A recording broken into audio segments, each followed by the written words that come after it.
Hi Sagittarius, kamusta kayo? Hope you're all doing well and welcome back to my channel, 1111 Pinoy Tarot. This is a general reading, not a one-to-one, so hindi po lahat ay makaka-resonate.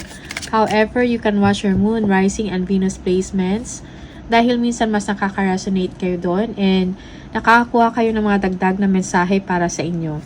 Please subscribe, like, comment, and share. And please tap the bell for updates. Maraming salamat sa inyo, Sagittarius. Tingnan natin kung ano yung mga energies and messages for you. Ano yung mga gabay, mga paparating na mensahe and energies for Sagittarius. Okay.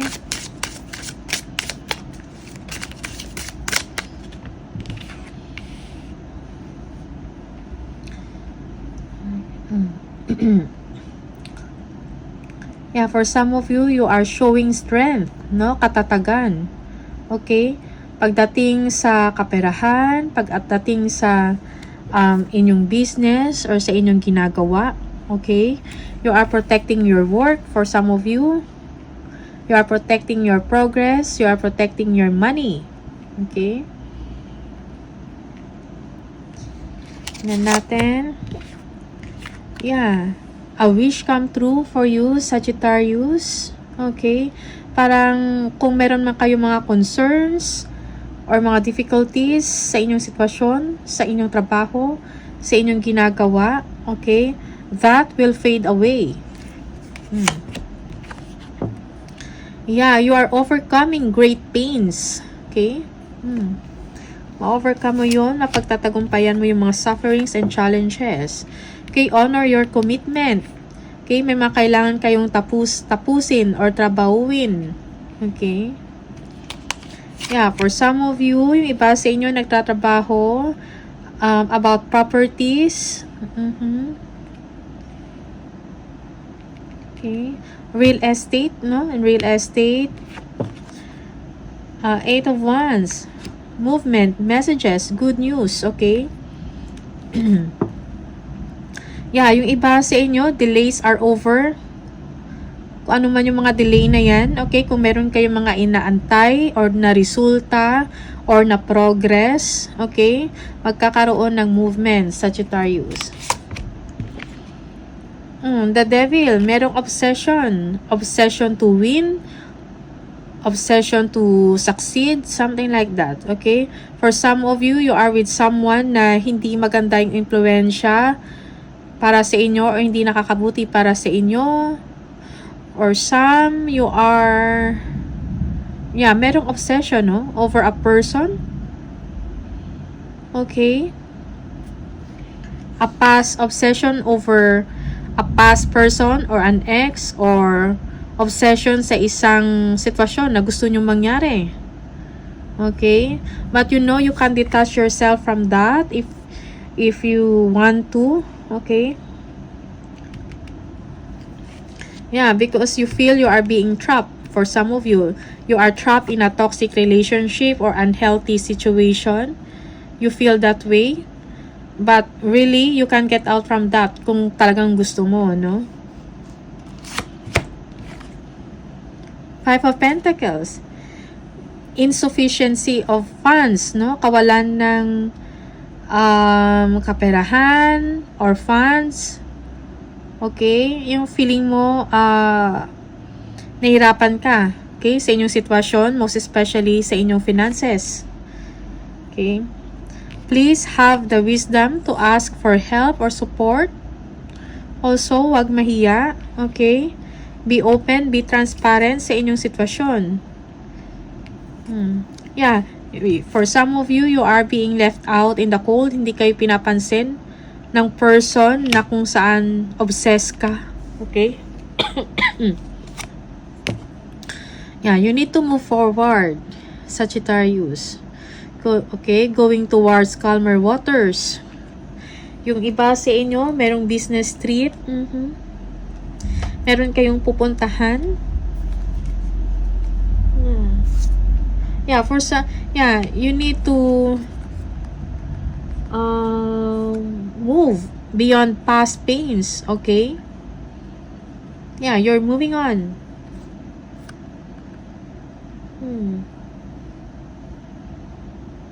Yeah, yung iba sa inyo, you are overcoming pain. You are strengthening yourself or mentally, okay? Yeah. Tingnan natin ano yung mga yan. At the bottom of the deck, you are very happy right now. Yung iba sa inyo, meron kayong natanggap na mga awards or achievements because of your hard work, okay? Yeah, you are happy. Dahil sa isang magandang balita or good news, dahil sa isang parang panibagong hope para sa inyo. So, nabigyan kayo ng sigla, okay? Or kaliwanagan sa sitwasyon. You are hopeful. Yeah. This is a well-earned, a well-deserved happiness, blissful joy, okay? Tingnan natin. King of Pentacles. Ano itong King of Pentacles? For Sagittarius.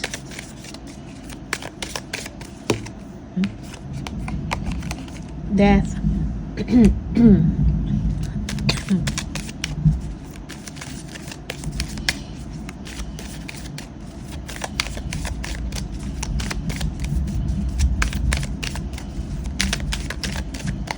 Ano itong death, please? Wow, Nine of Pentacles. So, kung yung iba sa inyo, merong progress sa isang sitwasyon na, what do you call this? Yung sa isang sitwasyon na hindi na effective or hindi na gumagana or, ano tawag dito? Nagkaroon ng pag-asa, nagkaroon ng improvement, okay? Parang there is something na maybe a project na binuhay ninyo uli or maybe a negosyo na binuhay ninyo uli. Now, nagkakaroon ng production, nagiging productive. Okay? Because of your expertise. Maybe for some of you, you are a consultant. Okay? Yeah, lands and properties. Nine of Pentacles. King of Pentacles. Okay, maybe for some of you, lumang property, okay, nagawa ng paraan and now, nakapag-produce ng pera, okay, this is for some of you.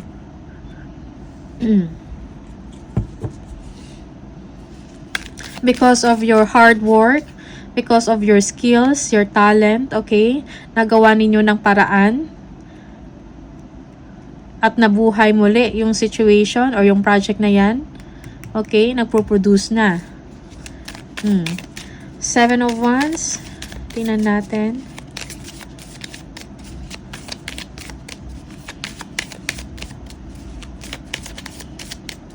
Okay.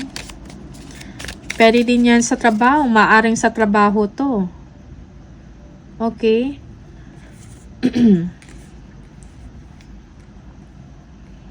Parang nagawa nyo ng paraan, you have the Midas touch. Okay? Yung para bang lahat ng ginagawa nyo, nagkakaroon ng, nagiging successful. Okay?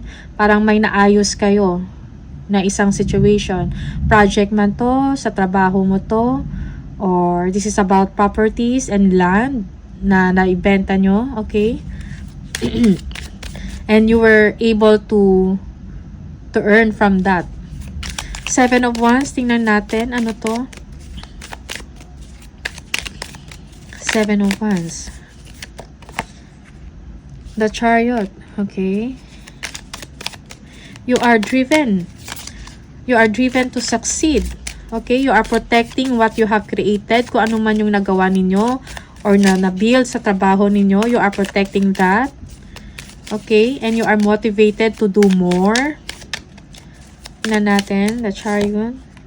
Yeah, Eight of Pentacles. You are working on something. Yeah, yung iba sa inyo, you will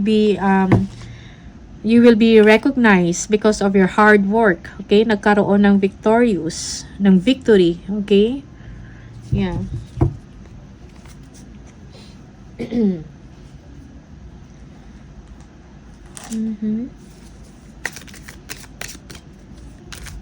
Yeah, for some of you, you are setting boundaries. You are defending what you are working, Kung ano yung tinatrabaho mo, dinidepensahan mo, pinoprotektahan mo. Okay? Kung ano man tong success na na-attain or na-achieve mo, pinoprotektahan mo yan, Sagittarius. Nine of Cups. Ano tong Nine of Cups? Okay. Yung Four of Cups. Tingnan natin. Ano tong Four of Cups?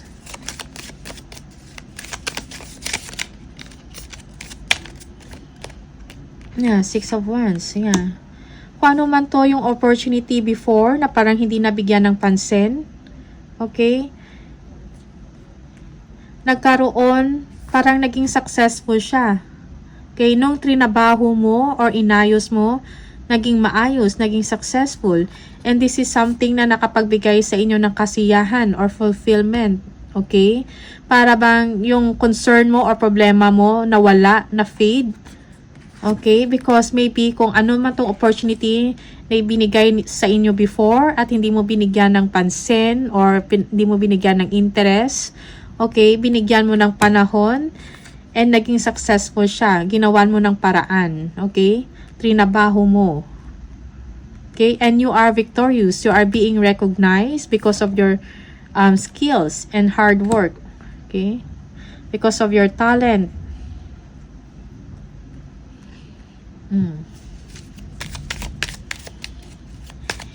Yeah. Kung before, parang hindi ka kontento sa isang sitwasyon, ngayon nagkaroon na ng pag-asa. Okay? Naging victorious.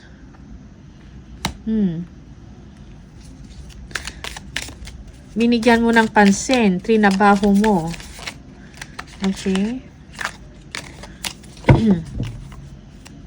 Tingnan natin. Queen of Swords. This is for some of you. Just take what resonates for you and leave the rest. Pag hindi para sa inyo. Queen of Swords. Tingnan natin.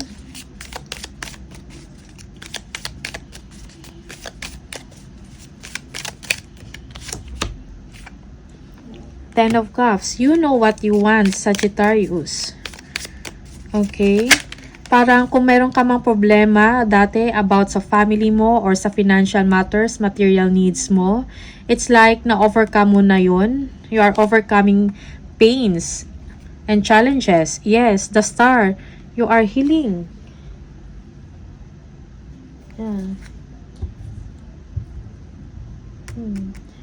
Parang nagkaroon ng fulfillment and joy in your situation. Okay? Kasi na-overcome mo kung ano man yung mga problema mo. Sa pera man yan. Okay? Yeah. Or even in your relationship. Merong forgiveness and healing.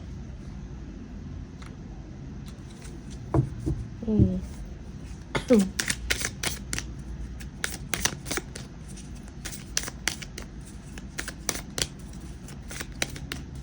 Yeah.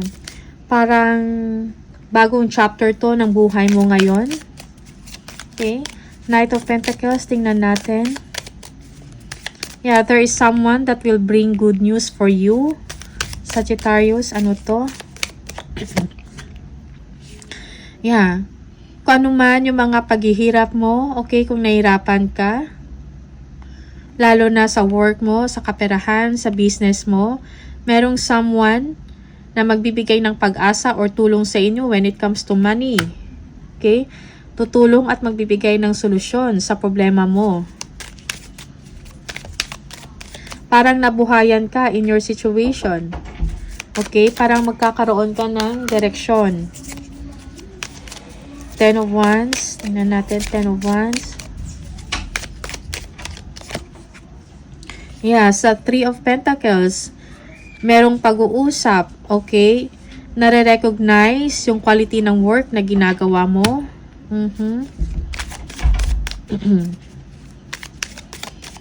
There will be coordination, pagpaplano, planning na mangyayari. Okay? Eight of Wands, tingnan natin yung Eight of Wands. Another Eight of Wands, movement. There is stability. Okay, in your situation. For some of you, delays are over.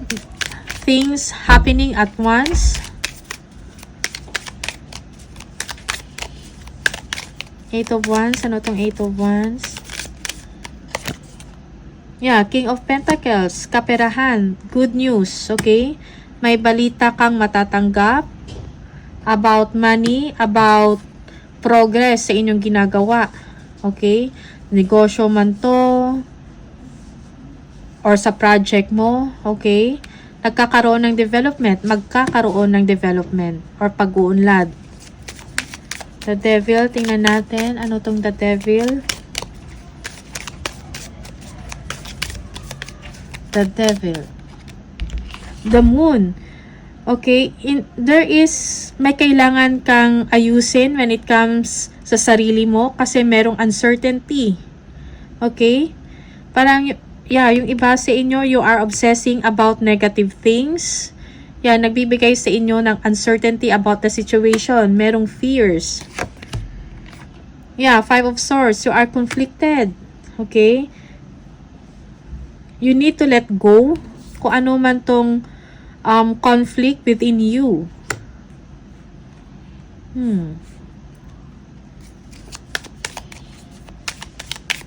And choose your battles wisely. Otherwise, mas-stress ka, Sagittarius. Okay? Let go of your uncertainty. You have the power to release yourself from obsession or unhealthy ways, unhealthy actions, or unhealthy relationships, something like that, okay? Maybe you are obsessed, no, over something about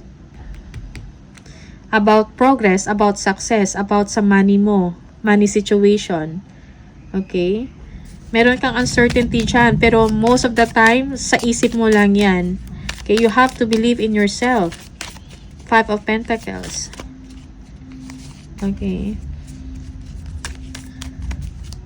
Five of Pentacles. Two of Cups. Yeah, for some of you, you are left out in the cold. You are hoping that someone, yung someone mo, i-forgive ka. Okay? There is an issue about forgiveness. Yung iba sa inyo.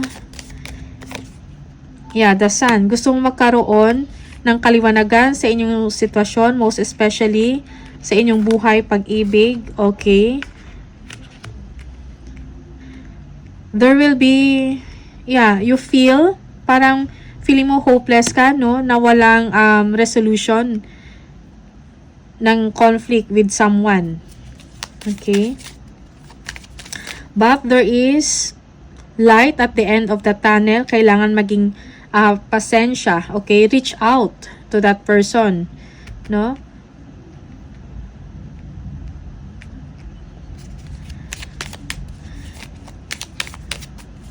Six of Swords. Bakit may Six of Swords for Sagittarius?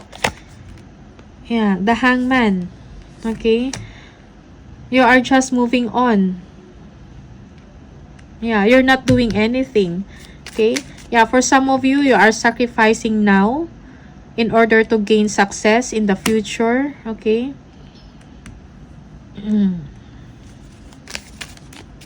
You are just, parang hinahayaan mo lang, no, na yung time na ang mag-heal or gagawa ng paraan for you to progress or to succeed. Okay? You are just letting things to unfold naturally or to happen naturally. Parang yun yung nangyayari, okay? Or mangyayari pa lang. Okay? But you will be moving on to calmer waters. Yeah, well, Wheel of Fortune. There will be movement. Yeah. Well, yung iba sa inyo, when it comes, if this is a relationship, you are hoping na merong pagbabalik na mangyayari. Okay? Merong positive progress or movement na mangyayari. For some, when it comes to work or sa career or kaperahan, Fortune is on your side. May magandang pagbabago na mangyari. Okay? After some time of waiting, may magandang resulta na darating para sa inyo. Okay? Na magbibigay sa inyo ng katahimikan sa inyong sitwasyon. Most especially, magkakaroon na ng solusyon ang inyong mga problema when it comes to finances. Okay? Kung dati stagnant, hindi gumagalaw, ngayon, magkakaroon na ng pag-iikot, okay? Or action na mangyayari by the universe to make things happen for you, Sagittarius. Tingnan natin, additional message for Sagittarius. Sagittarius.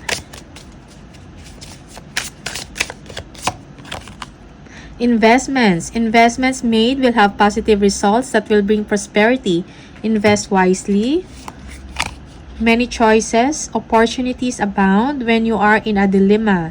All roads lead to Rome. Look at all your options. Okay, one more. Mind power. Use your intelligence.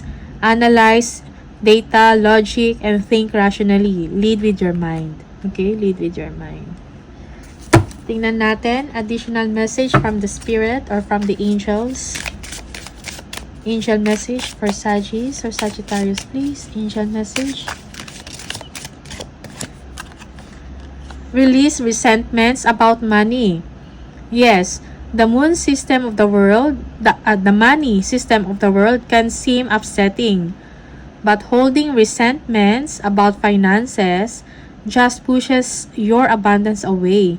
Instead, see money as a tool you can use to better the world. And this shift will help you attract support and golden opportunities. Okay? So, these are the messages for you, Sagittarius. All the best. Maraming salamat sa inyo and I'll see you on the next video. Bye!